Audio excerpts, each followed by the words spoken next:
in cui Roma aveva Cesare, Virgilio ed Augusto.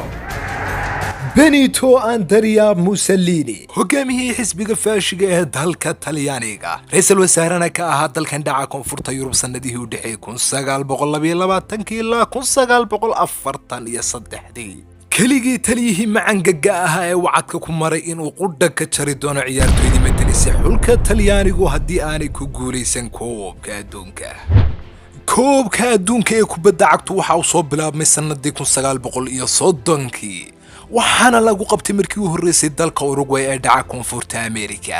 waxaana ku guuleystay isla dalkii martigeliyay oo ah Uruguay FIFA ama xidhiidhka kubadda cagta ee adduunku waxa uu go'aamiyay in koobkani noqdo mid 4 sanaba hal mar qabsooba sanadii 1934 ayaa mar labaad la qabtay waxaana markan martigeliyay dalka Talyaaniga isla isaga ayaana ku guuleystay koobka sidii qorshuhu ahaa FIFA meel marisay 4 sano kadib siiba ahaan sanadii 1938 ayaa mar saddexaad la isugu yimid koobkii adduunka markan koobkii adduunka ee ka qabsoomay sanadkii 1938 dalka Faransiisku muu ahayn mid caadi ah waayo waxa uu qabsoomay kaliya hal sano ka hor dagaal weynihii adduunka ee labaad oo qarxi doona sanadka ku xiga ee 1939 sidoo oo kale waxa uu ku soo beegmay waqti xaalad cakiran ka jirtay qaaradda Yurub iyo adduunka oo dhan sababtoo ah dalalka Yurub ugu waaweyn oo ay ka talinayeen niman keligii taliyayaal ah mar allaala markay doonaan dagaal horin kara sida Adolf Hitlerkii Jarmalka iyo Benito Mussolini oo madax ka ahaa Talyaaniga labadan nin oo qayb ka noqon doona dagaal lagu hobto oo malaayiin qof naftooda ku waayi doonaan koobka waxa lagu waday in lagu qabto qaaradda Latin America maadaama oo kankii ka horeeyay ay Yurub martigelisay laakiin dalalkii reer Yurub ayaa arrintan hor istaagay iyagoo isku afkartay in aan koobka laga saarin qaaradooda isla meel dhigana in Faransiisku martigeliyo tartankan talaabadan oo keentay in dalal badan oo Latin ahi ka biyo diidaan arrintan iskana diidaan inay koobka ka soo qayb galaan wadamadii ugu cadcadda ee gaashaanka u daruura ka qayb qaadashada tartankanna waxaa ka mid ahaa Argentina iyo Uruguay sida oo kale Spain way u suurtageli weyday ka soo qaybgalka koobkan dagaal la sokeeyo oo gudaheeda ka socday aawadeed halka Austria oo ka mid ahay dalalkii la qorsheeyay inay ka qayb qaataan tartankuna ay gacanta u galeen dalka Jarmalka kadib duulaan uu Hitler ku soo qaaday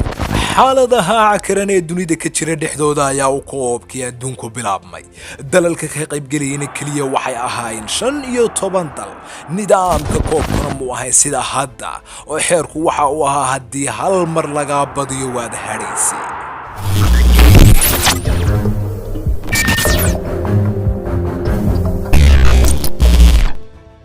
tartankii bilaaban arrintii la yaabka lahaydna waxay ahayd in Jarmalka isla markiiba koobka laga reebo kadib guuldarro ka soo gaadhay Switzerland Talyaaniga laakiin waxa uu suurta gashay in uu ka soo gudbo wareegga 16 kuna aado wareegga rubuc dhamaadka ama quarter finalka xulka Faransiiska ee koobka martigelinay Mussolini waxa uu amray ciyaartoydii Talyaanigu in ay xidhaan darees madow si ay u cabsi geliyaan xulka Faransiiska oo ku gaashaaman taageerayaal gaadhay 60,000 oo qof oo soo buuxdhaafiyay garoonka lagu ciyaarayay hase ahaatee Talyaaniga ayaa ku badiyay natiijo 3-1 sidaana waxa uu ugu gudbay wareegga afar dhamaadka isaga oo markan afka ka galay xulka Brazil oo aad u awood weynaa waqtiga laakiin si khalad uu sameeyay tababaraha Brazil ayaa keenay in Talyaanigu badiyo isaga oo fadhiisay ciyaartoygii Brazil ugu wanaagsanaa oo la oran jiray Leandro da Silva laguna magacaabi jiray The Black Diamond ama Diamond Madoobe uguna talagalay in ciyaartoygan uu safo kulanka finalka marka uu u gudbo isaga oo quursaday awoodda xulka Talyaaniga horaas loo yiri rag yaryaraysi male Brazil kabaha ayaa lala dulmaray iyadoo guuldarro 2-1 ah dhabarka loo saaray xulka Talyaaniguna markii labaad oo xidhiidh ayaa uu iska xaadiriyay kulanka finalka koobka adduunka nasiib darrase laakiin kulanka kama dambaysta ah markan Talyaaniga waxaa kaga hor yimid xulka qaranka Hungary oo ugu awood weynaa dalalkii ka soo qayb galay tartankan weerar iyo difaacba iyadoo saddexdii kulan ee ay soo ciyaareen 13 gool dhaliyay halka keliya hal mar iyaga shabaqooda la taabtay. saadaasha ciyaartuna waxa ay u muuqatay in goor horeba la caraabi doono xulka qaranka Talyaaniga oo isagu kulamadii hore uu soo ciyaaray mid waliba dirqi iyo tubaas ku badinayay. FIFA waxa ay soo saartay in finalku qabsoomo taariikhdu marka ay tahay 19 Juun sanada 1938 laguna ciyaari doono garoonka Olympique de Club ee ku yaala magaalada Paris. xaaladda siyaasadeed ee cakiran ee ka jirta Yurub aawadeed xanashada koobka Mussolini waxay ugu fadhiday ahmiyad aad u weyn. waalintii loo ballansanaa ciyaarta finalka subaxnimadeedii waxay ku waabariisteen ciyaartoydii Talyaanigu warqad uga timid ra'iisul wasaare Mussolini oo ay ku qoran tahay weer kaliya oo ah Vittoria o Morte oo macnaheedu yahay guulaysta ama geeri u diyaar garooba. labadii kooxoodba garoonka soo gale si ay u ciyaaraan kulankii lagu go'aamin lahaa cidda noqon doonta horyaalka dalalka adduunka. haddase waxa ay sidoo oo kale go'aamin doontaa nolosha ciyaartoyda dalka Talyaaniga. taageerayaasha reer France ee garoonka soo buuxdhaafiyeyna waxa ay taageero u ahaayeen Hungary. hase ahaatee ciyaartoydii Talyaanigu noloshooday ku dirirayeen iyagoo dhiigga shubay 90 daqiiqo ee ciyaartana aan hal mar istaagin iyaga oo 4 gool ka dhaliyay xulkii Hungary ee intii koobku socday oo dhan halka mar shabaqooda la taabtay. arrinta la yaabka lihi waxay ahayd iyada oo Hungary haba yaraatee aan soo bandhigin qaab ciyaareedkii looga bartay aad moodaysana inay Talyaaniga la sayrayso. mar la weydiiyey goolhayihii Hungary ee Intel Chapo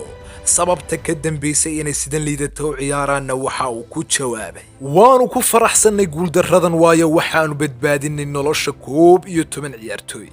tallaabadaas oo ka dhigan in ciyaartooyda xulka Hungary ogaadeen fariintii Benito Mussolini.